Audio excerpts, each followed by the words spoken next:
Welcome to the Spiritual Life Management Podcast, where we help you bring balance in your life and live to your fullest potential. With your host, Gretchen Smith. Hey there, thank you for joining another episode of Spiritual Life Management. This is your host, Gretchen Smith, and I am going solo today.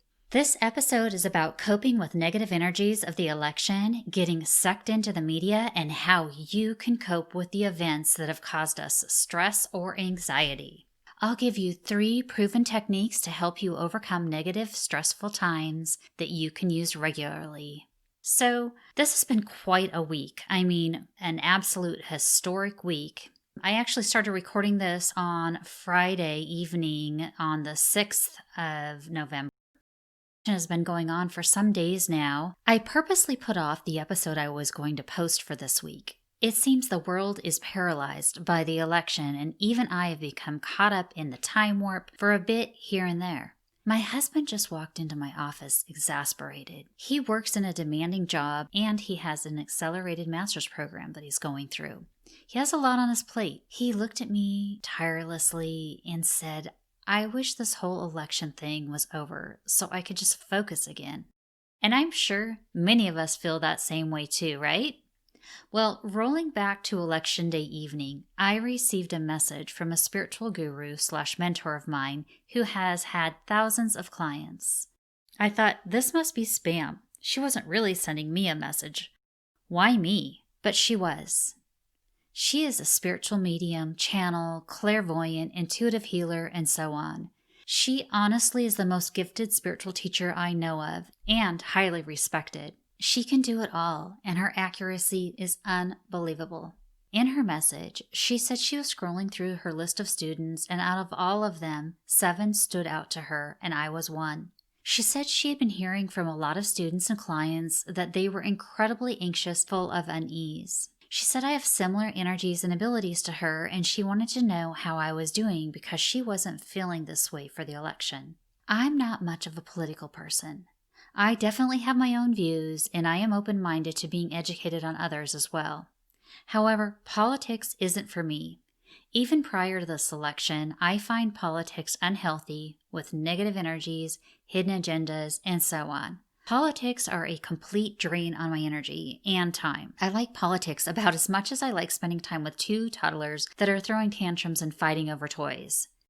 But this election, I felt more passion and drive to exercise my right to vote and be part of the herd. My husband and me voted back in October at an early polling site. Election day, I woke up around 4:30 a.m., excited to see what was going to happen. It was going to be history in the making, I just knew it. Yes, I was excited, not anxious or stressed. Basically, I just wanted to see the outcome, regardless of who it was. Yes, I had voted for a particular candidate, and it would be nice if he won, but I wasn't going to be distraught if he didn't. So early that morning, I turned on one of the news channels and just left it on the TV all day as I was going about my day. Well, that was my first mistake. My husband works at home and had TV on in his office too. We were getting the tailgating pregame elections. Occasionally, I'd pop into his office and we'd talk the latest polls or about something we'd heard on the news. We were comparing notes and so on. By late afternoon, I was feeling an intense energy. An anxious agitation is the best way I can describe it. Funny thing was, I couldn't put my finger on this feeling.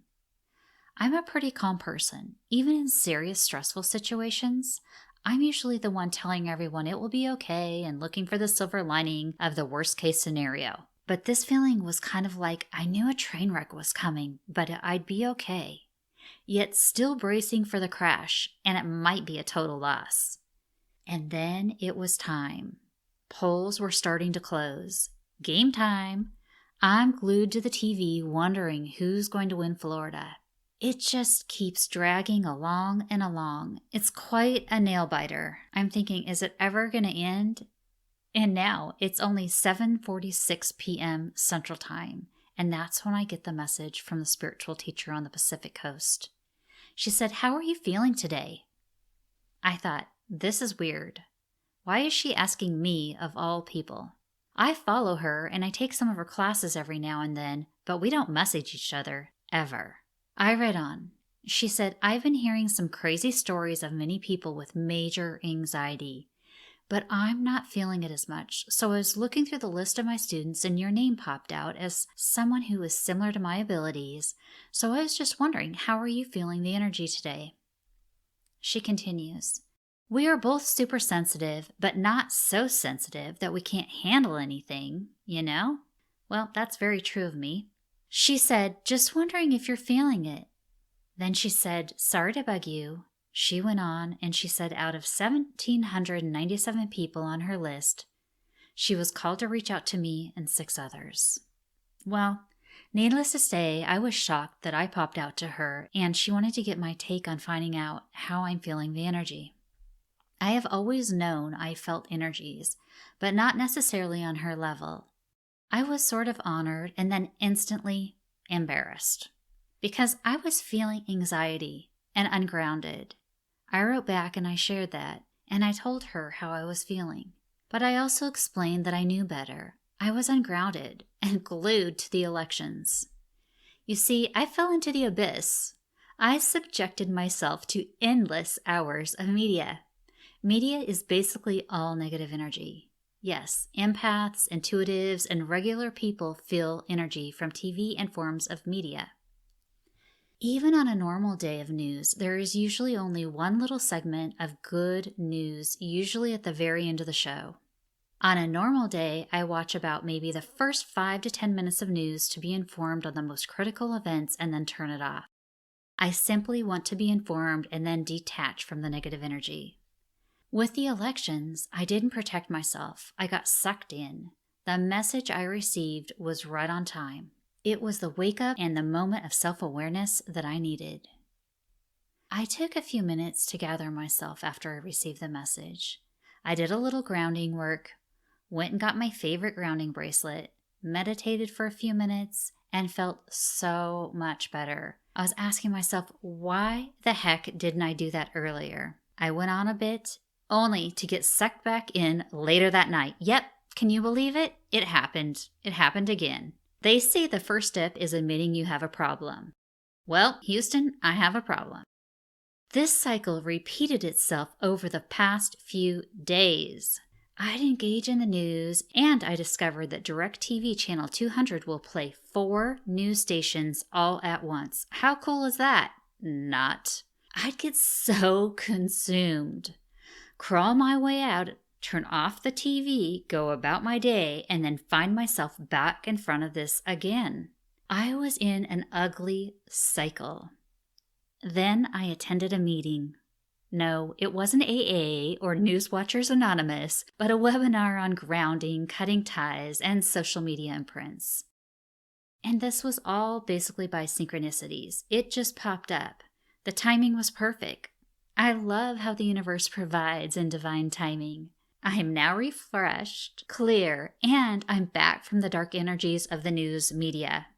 We all create our own reality, with a little help from the universe. If I watch CNN, Fox and Friends, Newsmax regularly, I might as well have an underground bunker, a burial plot ready, and tons of ammunition because the sky is falling and the world is ending every day, not just election day. Although, they did make it a little bit worse for the elections. But that is not the reality I want, and I'm sure you don't either. Look, here is what you need to know to survive changing times, or difficult times in your life. Focus only on what you can control.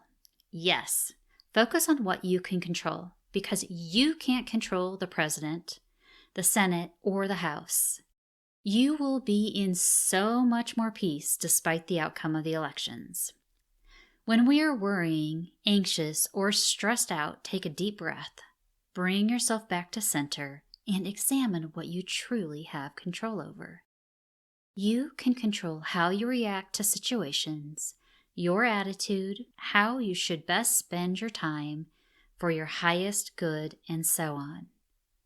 Remember, you can't control others' behaviors, but you have control over your own response.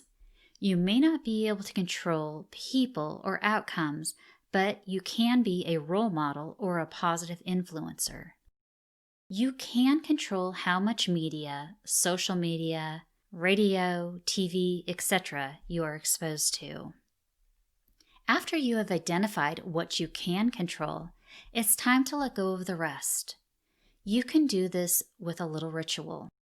By mentally visualizing it, that is your worries, floating up into the sky, into the universe, and say, "Universe, I give this to you to take off my plate, and I allow you to work with whatever your worries are, insert your worries, for the highest and best good." It's amazing how good this little practice feels. You will instantly feel lighter.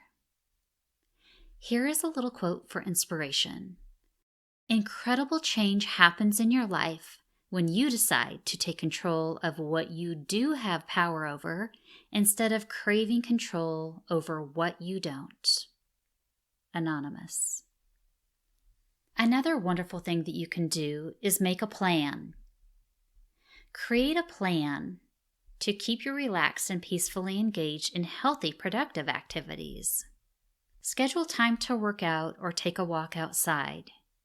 Eat healthy. Don't get sucked into consuming comfort food or caffeine or alcohol because you are feeling some anxiety.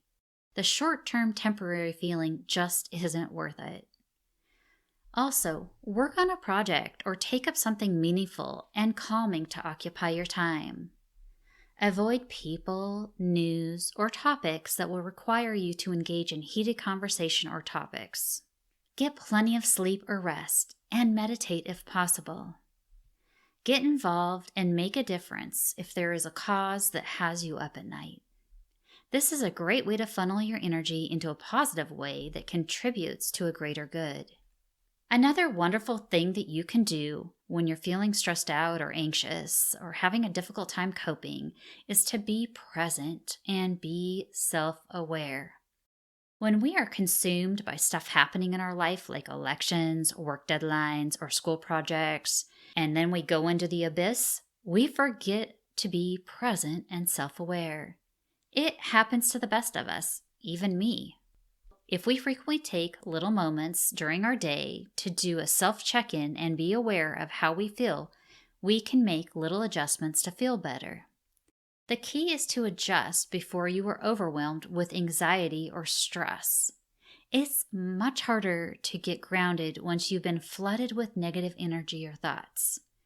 It's very important to be self-aware. It's very important to be present too. Being present is slightly different in regard to more focus is being placed on your thought. Be focused on the present moment.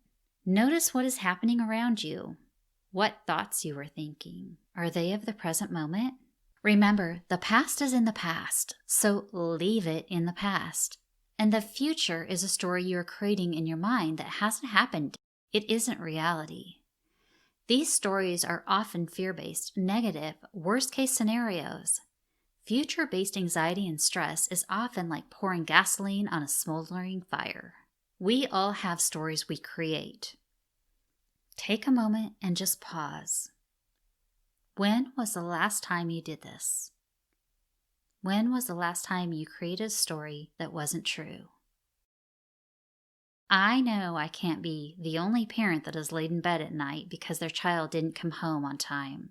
Then the next thing you know, I find myself thinking they were in a ditch somewhere. Can you relate?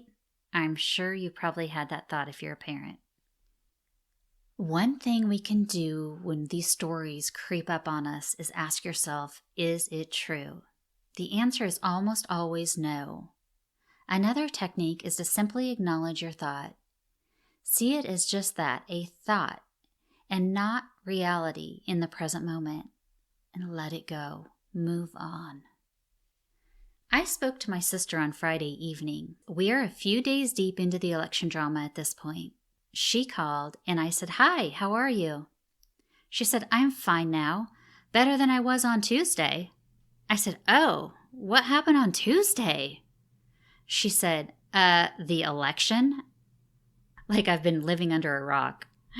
My mind was somewhere else, like perhaps something really serious had happened to my niece or nephews. Honestly, my family is much more important to me than an election in the grand scale of life.